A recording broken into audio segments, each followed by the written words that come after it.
இயேசு கிறிஸ்துவின் நாமத்தில் அன்பின் வாழ்த்துக்கள். வெள்ளியை புடமிடுகிறது போல எங்களை புடமிட்டீர் என்கிற இந்த வசனத்தை ஒரு போதகர் தன் மக்களுக்கு போதித்து கொண்டிருந்த போது அதில் பங்கெடுத்த சில சகோதரிகளுக்கு எப்படி தட்டான் வெள்ளியை சுத்திகரிப்பான் என்றும் அந்த காரியம் எப்படி தேவனோடு சம்பந்தப்படுத்தி எழுதியிருக்கிறது என்றும் பார்க்க தோன்றியது. அதன்படி ஒரு சகோதரி தான் போய் தட்டானுடைய இடத்திற்கு சென்று பார்த்துவிட்டு அடுத்த வாரம் அதை குறித்து மற்றவர்களோடு பகிர்ந்து கொள்ளப் போவதாக சொல்லி போனார்கள். அதன்படி ஒரு வெள்ளி தட்டானை கண்டுபிடித்து அவர் எப்படி அதை சுத்திகரிக்கிறார் என்பதை பார்க்க வேண்டும் என்று கேட்டுக்கொண்டு ஒரு நாளை குறித்து அதன்படி அங்கு போனார்கள். தான் எதற்காக அப்படி கேட்கிறார்கள் என்பதை அந்த மனிதரிடம் எதுவும் சொல்லாமல் அவர் செய்வதை பார்க்க ஆரம்பித்தார்கள்.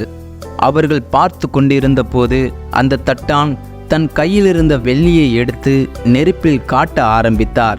அப்போது அவர் சொன்னார், இந்த வெள்ளி நெருப்பின் நடுமையத்தில் வைத்து சூடு காட்டப்பட வேண்டும். ஏனென்றால் நடுவில்தான் நெருப்பில் அதிகபட்சம் சூடு இருக்கும். அப்படி காண்பித்தால்தான் வெள்ளியில் இருக்கிற அழுக்கு எல்லாம் மாறும் என்று கூறினார். அப்போது அந்த சகோதரி அவர் உட்கார்ந்திருந்த இடத்தை நினைவு கூர்ந்து அந்த தட்டானிடம், நீர் உட்கார்ந்துதான் அதை நெருப்பில் காட்ட வேண்டுமா என்று கேட்டதற்கு அவர், ஆம், அந்த வெள்ளி நெருப்பில் காட்டி முடியும் வரை நான் இங்கு உட்கார்ந்துதான் ஆக வேண்டும். மட்டுமல்ல, என் கண்கள் அதன் மேலேயே இருக்க வேண்டும். ஒரு நிமிடம் அதிக நேரம் இந்த வெள்ளி நெருப்பில் இருந்தாலும் அது ஒன்றுமில்லாமல் சேதமாகி போய்விடும் என்று கூறினார். அதை கேட்ட அந்த சகோதரி சற்று நேரம் அமைதலாய் இருந்த பின், நீர் எப்படி இந்த வெள்ளி சுத்தமாயிற்று என்று அறிவீர் என்று கேட்டதற்கு அவர், அது மிகவும் சுலபம், என் சாயல் அதில் தெரியும் என்று கூறினார். ஆம், எத்தனை உண்மை! நம் தேவன் எத்தனை அருமையானவர்!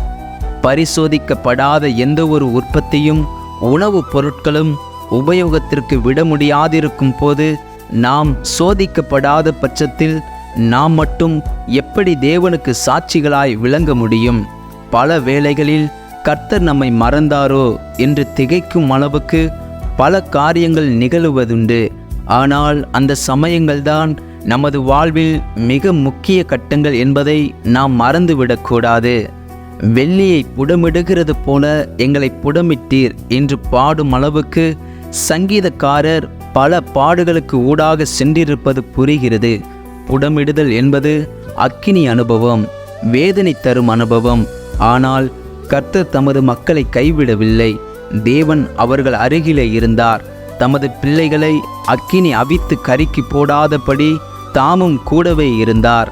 அழுக்குகள் நீங்கி சுத்தமாகும் வரைக்கும் அக்கினியின் வெப்பத்தை தமது கட்டுப்பாட்டில் வைத்திருந்தார். அக்கினியின் கோரத்தால் கூப்பிட்டு கதறிய தமது பிள்ளைகளின் சத்தத்தை கேட்காதிருக்க கர்த்தருடைய செவிகள் அடைக்கப்பட்டவை அல்ல. மெய்யாய் தேவன் எனக்கு செவி கொடுத்தார் என்று சங்கீதக்காரர் உறுதியாக சொல்லுகிறார். தாமதித்தாலும் அதற்கு காரணம் இல்லாமற் போகாது.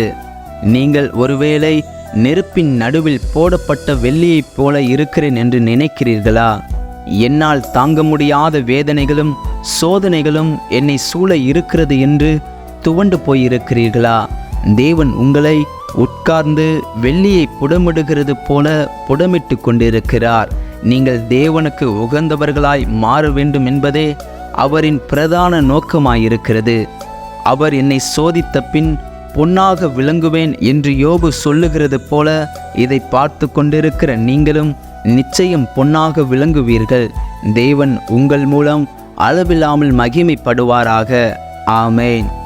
இந்த காணொளி நிச்சயம் உங்களுக்கு பிரயோஜனமாக இருக்கும் என்று நம்புகிறோம். இந்த காணொளியை கேட்ட உங்களையும் உங்கள் குடும்பத்தையும் கர்த்தர் ஆசீர்வதிப்பாராக. ஆமேன்.